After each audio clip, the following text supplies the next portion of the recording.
Okay, let's unpack this.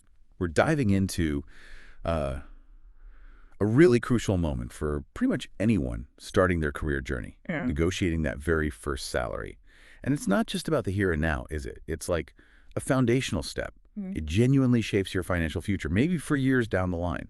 So this deep dive, it's based on insights from, well, a really experienced source, an audit senior manager who's also an author and speaker.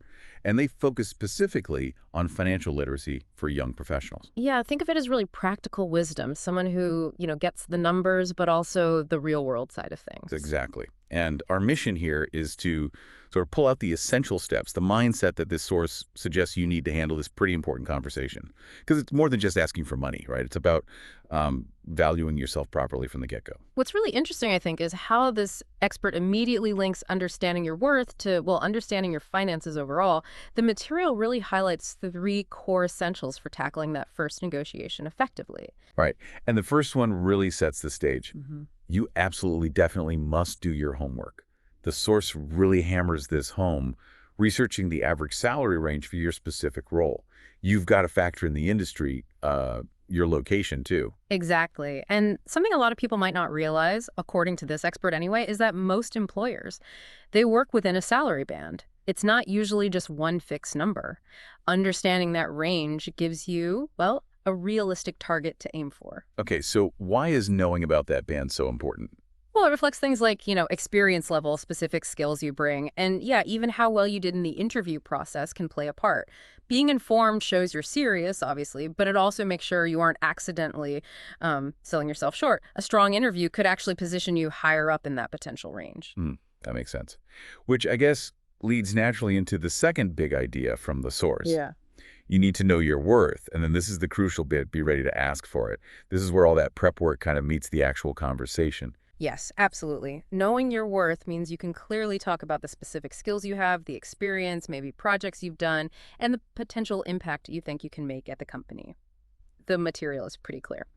You need to be ready to present your case calmly, confidently, and, respectfully. That definitely sounds easier said than done, especially when you're just starting out. Does the source give any hint on, like, handling that pressure? It sort of implies that the confidence really stems from the preparation itself. If you've done your homework, that fear factor reduces because you're operating from like a position of knowledge, not just guessing. And a key point the expert makes, I thought this was interesting, is that knowing your worth sometimes means being prepared to politely walk away.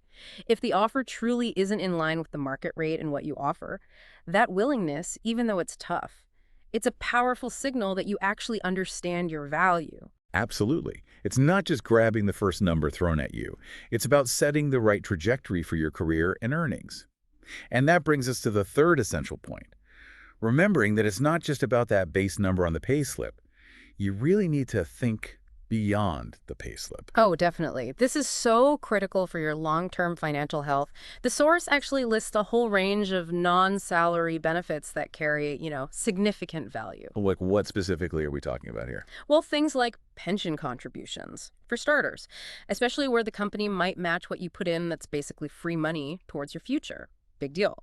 Or extra holiday allowance, maybe opportunities for professional development, which obviously boosts your future earning potential. Things like flexible working arrangements, they improve work-life balance. Even sometimes a car allowance. Yeah, those things can seem a bit less tangible than salary right away, but you're right. Their value adds up significantly over time. Precisely. As this expert highlights, these benefits can really enhance your overall well-being and build that long-term financial stability. Sometimes they offer more real value than a slightly higher starting salary that comes with, say, a poor benefits package. Think about the compounding effect of a good pension plan or the career boost you get from company-funded training. Huge. Okay, so just to pull it all together, synthesizing the wisdom from this source. First, do your research homework. Understand the market, the salary bands for your role and location. Then, know your specific worth based on your skills and potential impact, and be ready to confidently, respectfully ask for it. And finally, always look beyond just the base salary. Evaluate the full compensation and benefits package, the whole picture. Yeah, and if we connect this to the bigger picture, right? Successfully negotiating that first salary and the overall package, it gives you much greater financial flexibility right from the very beginning. This expert really underscores how that early advantage just makes managing your finances easier later on. It gives you more freedom for, well, budgeting, saving, investing, and yeah, just enjoying life a bit more. So, here's a thought to leave you with. Consider this by thinking strategically, negotiating not just the initial salary number, but that entire compensation and benefits package. You might actually unlock some unexpected, maybe faster pathways to achieving your personal life goals, maybe sooner than you ever thought possible.